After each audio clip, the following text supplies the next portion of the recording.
liberty. Naman doon, blooper, puro pagdating sa trial dyan, tatawagin kita sa witness stand. Sabihin ko, you're the person who arrested me. May I know the reason why? Have you read the documents?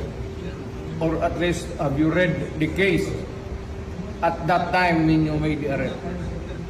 So that you would be guided to what you should know. Yan lang yan. Kaibigan tayo, galing ako gobyerno.